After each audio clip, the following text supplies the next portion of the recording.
Hello, what's up sa inyo mga ka-alright? Alright, ba tayo dyan? Meron pala ako dito ang tutor cake, 9x5 ang bottom and 6x5 naman ang top. Moist chocolate cake, ang cake drum ay size 14. Chocomus filling at syempre walang iba, ang frosting natin ay whip it ng Bakersfield. Ombre design ng ating frosting, ang sa bottom niya ay meron lang konting amount ng blue at lagyan ng konting amount ng yellow and then pink naman yung nasa itaas.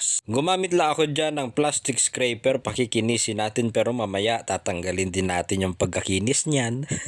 So ayun welcome pala sa mga bagong followers natin dyan. Kung hindi ka pa naka-follow ay di mag-follow ka na at huwag mo din kalimutang i-follow at i-like ang page ng Bakersfield Philippines. At gumamit naman ako ng spatula para naman sa ganyang design ng ating cake. Isinunod natin doon sa sample na ipinasa. At talaga namang napakabilis ng lumipas ang panahon at hindi natin mapipigilan yung paglaki ng mga bata katulad ni Jav Jav na ngayon ay graduate na sa kanyang monthly milestone mga ka-alright, at ito ang napili na design ni Madam. At syempre ang sabi ko kay Madam ay pagagandahin kong lalo ang cake ng kanyang baby na si Jav Jav mga ka-alright. At talaga namang hindi sayang kapag tayo ay nag-invest sa pamamagitan ng mga workshop kasi ang mga fondant na idinidikit natin sa ating cake ay EMF fondant ni Chef Emily Peralta. At dito nga na part mga ka-alright ay nagmamadali na nga ako dito kasi nga tumawag sa atin si Nay Chef Emily Peralta dahil sa meron din siyang EMF workshop sa Iloilo City. At nag-final touch lang ako dyan ng mga gold flakes at mga drudges. At syempre dahil sa graduate na si Baby Jab Jab ay meron siyang pa free 24 cupcakes dito sa Odi Cakes. Kaya nga lang hinahanap ko yung isa, ba't nawala? Naging 23 cupcakes na lang.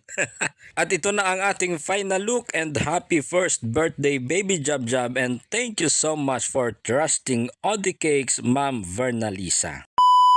So ayun nga mga ka-alright, no, pagkatapos nating gawin ng cake ni Baby Jab Jab ay agad tayong pumunta dito sa Ferrymar Hotel para ma-meet natin si Chef Emily Peralta. At syempre hindi mawawala yung mga pa-entrance natin dyan na kunwari tayo yung may-ari ng hotel. At syempre bago nga bumaba si Chef Emily Peralta ay nagpa-video muna ako dyan sa may co-baker ko. Sabi ko, videohan mo nga ako kung tapos ka na sa pag-EMF class mo. Tapos ay magti-tiktok muna ako dito. Tinitigan ko, dilapitan ko. Budoy. At maya nga ay dumating na nga si Chef mga ka-alright at nagpa-video muna tayo. At wag ka, meron siyang ibinigay na pag-gift sa atin mga ka-alright. Ano kaya ito?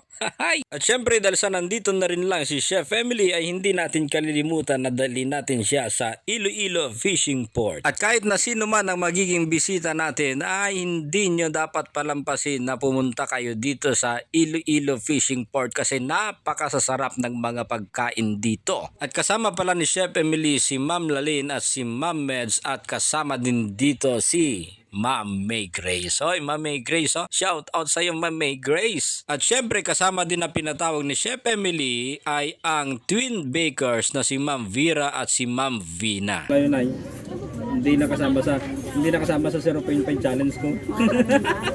Kalados mo. Labita, sinila. Yung mga sinila ito At habang nag-usap-usap ay eto na, dumating na ang napakasasarap na mga pagkain. Diba? Saan kayo dyan? Kaya thank you so much once again na Chef Emily Peralta sa ganitong banding, at sana sa susunod pa kapag bumalik kayo ay makasama na din natin si Madam Jinky Biloso. Shout out sa iyo Ma'am Jinky, sa susunod bumalik ka, pumunta ka na dito para masaya tayo. And thank you so much Chef Emily sa napakagandang rolling pin. Ay napakaganda at napakakinis pa na gift mo sa akin. Magagamit natin ito sa ating mga pagfo-fondant. So hanggang dito na lang mga ka-alright, at wag nating kalilimutan ang kasabihan nga natin, alright ba tayo dyan? Kung hindi ka alright, bahala ka sa buhay mo